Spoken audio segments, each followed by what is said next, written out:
Curling might not get the same attention as other Olympic sports like skiing and figure skating, and some might not even consider it a sport. But contrary to popular belief, it has all the ingredients for Olympic drama: strategy, precision, teamwork, and endurance. And for one pair of local athletes, curling has been a ticket to another world. WGBH's Edgar Herwick has the story. It's Monday at the Cape Cod Curling Club, open rink day for anyone interested in tossing around a 42-pound granite stone. Among the young and the old are a pair of Olympians training for their upcoming trip to Sochi, Russia. Meet David Palmer and Megan Leno, members of the U.S. Paralympic curling team. I knew what it was. I've seen it on TV, the Olympics and stuff, but I didn't know wheelchair curling.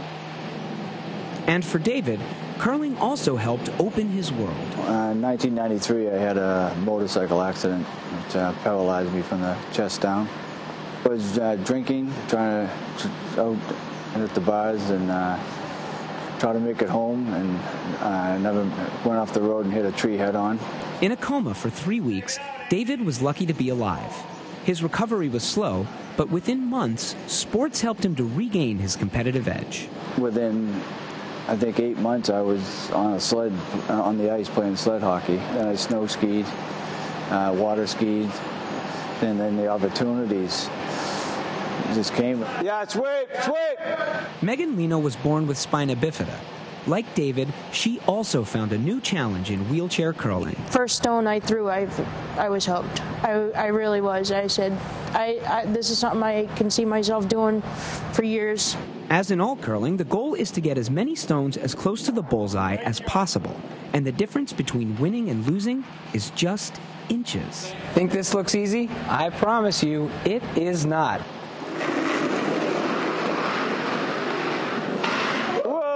But there's one important difference in wheelchair curling: no sweeping maneuvers, making the sport even more difficult. Now that I've been curling, I've learned the strategy, and it's amazing.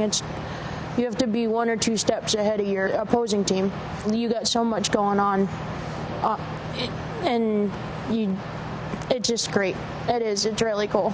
After joining the Cape Cod Curling Club, the pair met Tony Calaccio. For years, he's been active in making curling accessible to people like David and Megan. But he also had a larger dream. Looks like gold medal to me. I remember when they first joined, telling both of them and the whole team, I said, if anybody wants to take this serious, I will devote the time to try to get them to the Paralympics. Curling has taken them all over the world.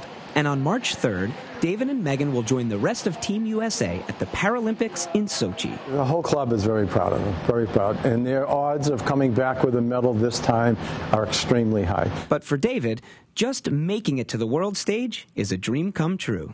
Never would have, thought that could have happened in my wildest dreams, Especially at 53 years old. All right, and Edgar Herwick is here. This is very cool. Great for them. Yeah, I mean, it's the Paralympics are such a cool thing in general, and the fact that we have 2 Paralympians that are going to Sochi from right down on Cape Cod is just it's so great. It is. I didn't realize he did them after the regular Olympics. But so tell me a little bit more about the sport. You tried it. Yeah, I mean, I don't really understand scoring or anything like that. But tell me a little bit. Well, in curling, I mean, it's generally like the easiest way to say it is you want to get close to that bullseye, right? And you have the stone, right, which is I got one right here. A big, old, heavy stone. What's interesting about these stones, you want to try to pick it up there? It's a little bit of an angle for me. Almost every curling stone on the planet is made from granite from a single island off the coast of Scotland, an uninhabited island. That's where the sport started, way back in the 1600s. They typically also have this broom situation that they go to, right? So you can see them sweeping. You've seen curling before. And does it create friction?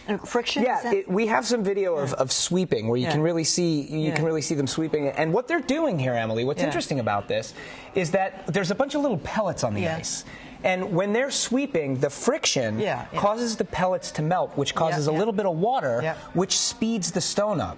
So they're actually able to adjust the speed of the stone with the sweeping, which is why, if you've seen it in the Olympics, you hear them going, sweep, sweep, sweep, and then they go, shh, no, no, no, no, no. So they're really adjusting the speed of that throw when they're sweeping. So one of the interesting things about curling for the Paralympians is that there is no sweeping, which makes it even harder because they've got to get the throw right from the beginning. There's no chance to adjust it after it's been thrown, which is what's happening. The pellets down too, or not? The pellets are down, so it's the same. The pellets also create some friction here. I mean, it's called curling for a reason, right? Because the stone actually curls. It turns on the ice. So as they explained it to me, you have this handle on it, and when you let go of the stone, you give it a little twist. And what it does is it goes down the ice, is it spins.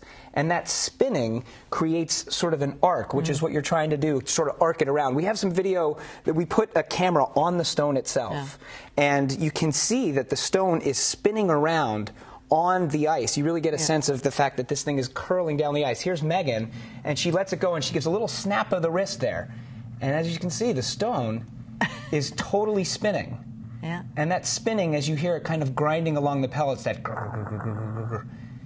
it's gripping onto it, and it gives it that arc as it gets in, which is totally cool. So now, how do the Paralympic athletes stay on the ice? How come they're not just, when they push the thing, why don't they just slide away themselves? So what happens is they, they're in their wheelchairs, and they kind of get up on the ice, and they'll get in tandem with each other. So what they'll do is they'll kind of wheel into place, and they'll have their stone set, and the other Olympian will come up behind them, and they'll lock himself down into place. And you can see here Megan's getting behind him here, and they get nice and stable.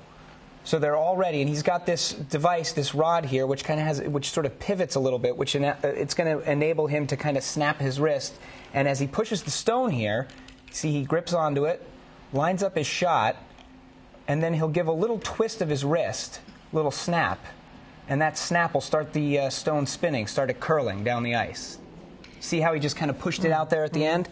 And that gives it the curl.